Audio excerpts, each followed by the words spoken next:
melanggar itu subsidinya bakal dicabut gitu aja, dan kalian harus mengembalikan biaya-biaya subsidi yang kalian sudah terima sebelum.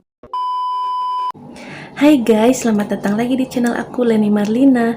Sebelum kalian lanjut tonton video aku, jangan lupa untuk subscribe dulu channel aku dan follow juga Instagram aku, dan jangan lupa juga tekan loncengnya agar kalian selalu dapat notifikasi dari setiap video-video terbaru aku.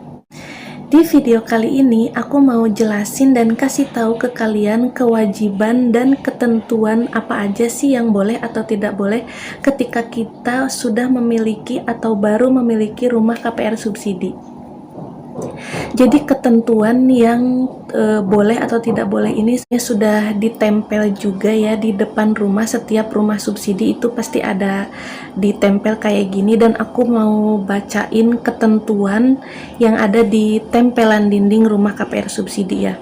Ketentuan pertama, rumah tidak disewakan. 2. Rumah tidak boleh dipindah tangankan atau dijual. 3. Rumah harus ditempati sendiri dan tidak boleh dikosongkan. Apabila ketentuan ini dilanggar, maka subsidi perumahan dihentikan dan subsidi yang telah diterima harus dikembalikan sesuai peraturan perundang-undangan. Jadi kayak gitu ya ketentuannya, ngeri banget. Pokoknya maksudnya kalau kalian sampai melanggar itu subsidinya bakal dicabut gitu aja, dan kalian harus mengembalikan biaya-biaya subsidi yang kalian sudah terima sebelumnya. Pokoknya ini kewajiban kalian selama 5 tahun pertama menghuni rumah KPR subsidi ya. Soalnya kan rumah KPR subsidi ini bersubsidi dan dari pemerintah, jadi banyak banget peraturan-peraturannya, banyak banget hal-hal yang dilarang gitu. Kalian tuh tidak bebas ketika 5 tahun pertama menghuni rumah KPR subsidi. Kewajiban pertama sebagai kalian yang memiliki rumah KPR subsidi yaitu membayar angsuran tepat waktu, tidak melewati batas waktu yang sudah ditentukan ya. Pokoknya kalian misalnya angsurannya itu dibayarkan setiap tanggal 29 gitu, kalian harus tepat waktu dong bayar angsurannya, tidak lambat-lambat. Pokoknya bayar angsuran ini jangan sampailah kalian nunggak berbulan-bulan dan sampai subsidinya dicabut atau rumahnya disita gitu. Pokoknya jangan sampai ya, kalian harus memenuhi kewajiban ini yaitu membayar angsuran. Itu kewajiban kalian yang pertama. Untuk kewajiban yang kedua, kalian harus menghuni sendiri si rumah itu. Jadi rumah itu jangan dibiarkan kosong ya. Dari awal kalian sudah akad, pokoknya rumah itu jangan sampai kosong. Jadi si bank itu juga akan sidak gitu setiap setahun sekali di 5 tahun pertama untuk rumah KPR subsidi ini. Jadi sidaknya juga mereka itu melihat gitu depan rumahnya itu seperti apa gitu. Kalau rumah yang tidak dihuni kelihatan dong, misalnya rumputnya panjang-panjang gitu, atau pokoknya tidak ada kehidupan lah gitu, kelihatan tidak ada kehidupan di rumah itu. Jadi kalian juga bisa membuat alibi ya, mungkin kalian juga udah akad rumah KPR subsidi dan belum sempat untuk menempatinya, mungkin tempat kerjanya jauh atau ada hal-hal lain yang bikin kalian tidak sempat untuk langsung menghuni rumah itu. Kalian juga bisa sih buat alibi, kayak misalnya rumahnya itu dibersihkan seminggu sekali, jadi kalian nengokin rumah subsidi kalian itu seminggu sekali dan bersihkan si rumput-rumput di depan. Pokoknya si rumputnya jangan sampai panjang gitu. Terus si jendelanya kalian kasih horden gitu, jadi seakan di rumah itu ada penghuninya. Dan juga kalian harus memberi rak-rak sepatu, dan juga kasihlah sepatu atau sandal yang kalian sudah nggak pakai. Jadi ketika si pihak banknya itu sidak dan rumah kalian belum dihuni selama 1 tahun gitu, mereka juga oh kayaknya ini rumahnya dihuni gitu, kelihatan ada penghuninya gitulah. Itu kalian aman ya, subsidi kalian tidak akan dicabut. Kewajiban yang ketiga yaitu memelihara rumah dengan baik ya. Pokoknya memelihara rumah dengan baik ini sebagaimana kalian punya rumah ya. Kalau punya rumah berarti rumahnya harus dipelihara dengan baik, harus dihuni gitu.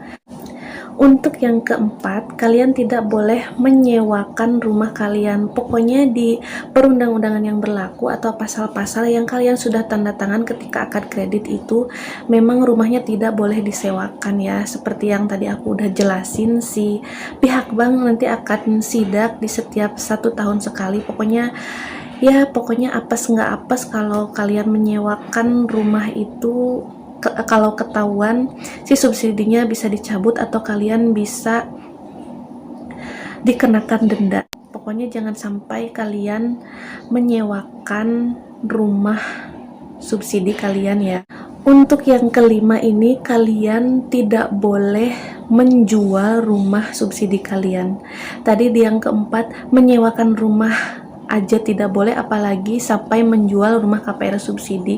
Itu juga sudah ada ketentuannya yang kalian tanda tangan ketika akad kredit. Pokoknya di 5 tahun pertama kalian harus menghuni rumah itu, tidak boleh menyewakan, tidak boleh menjual.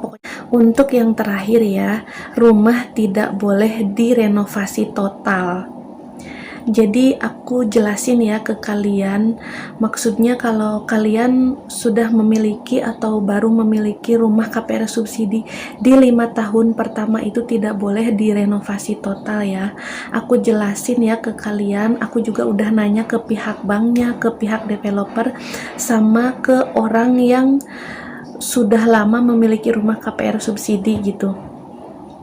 Jadi tidak boleh direnovasi total. Maksudnya di sini itu si rumah itu tidak boleh, yang pertama tidak boleh dibongkar total. Jadi kalian mau ngebongkar total terus merenovasi ulang rumah kalian itu tidak boleh ya. Terus kalian juga mengurangi harga jual rumah kalian. Seperti misalnya tadinya rumahnya itu persegi 4 gitu, kalian bongkar jadi persegi 3, itu kan mengurangi harga jual rumah. Itu juga bisa dicabut subsidi kalian kalau sampai kalian melakukan hal demikian. Pokoknya aku udah nanya ke pihak banknya bagaimana sih renovasi gitu yang boleh. Renovasi yang boleh itu kalau rumah subsidi itu kan semuanya nggak ada dapurnya ya. Dapur boleh dibangun dapur. Pokoknya sedemikian rupalah dapurnya itu boleh didak, pokoknya pokoknya dapur pada umumnya. Jadi kalian jangan takut dapur kalian kelihatan bagus atau boleh didak atau enggak, itu boleh. Pokoknya kalian membangun dapur ya. Kemudian untuk renovasi depan ya, pihak bank memperbolehkan untuk kalian pasang pagar depan dan juga atap ya, pokoknya sebagaimana rumah yang dihuni. Pokoknya kalian merenovasinya itu sesederhana mungkin, jangan sampai mengubah bentuk asli bangunan ya. Jangan sampai mewah-mewah juga gitu, misalnya si depannya itu kalian dak terus di mewah-mewahin gitu pakai ukiran-ukiran gitu, pokoknya jangan sampai lah. Jadi ketika si pihak bank sidak gitu, dia juga melihat misalnya tampak depannya kelihatan mewah atau kalian itu terlihat mampu gitu untuk merenovasi rumah sedemikian rupa, itu juga kalian bisa subsidi kalian bisa dicabut atau kalian mendapatkan denda gitu. Pokoknya intinya merenovasi rumah ini jangan merenovasi total, jangan mengubah bentuk bangunan asli. Kalau dapur dan depan itu boleh, seperti inilah contohnya. Itu aja kewajiban dan hal-hal yang boleh atau tidak boleh ketika kalian menghuni rumah KPR subsidi atau baru memiliki rumah KPR subsidi dan menempati di 5 tahun pertama ya. Itu menurut aku dan sepengetahuan aku, pengalaman aku. Kalian juga bisa cari-cari di website atau konten kreator lain untuk mencari informasi untuk kalian yang baru memiliki rumah KPR subsidi di 5 tahun pertama. Itu aja, semoga video dari aku bermanfaat buat kalian yang sedang mencari informasi tentang rumah KPR subsidi. Kalau kalian suka video aku, jangan lupa untuk subscribe, komen, like, dan share juga di media sosial kalian agar aku semangat terus untuk bikin konten selanjutnya. Sampai jumpa.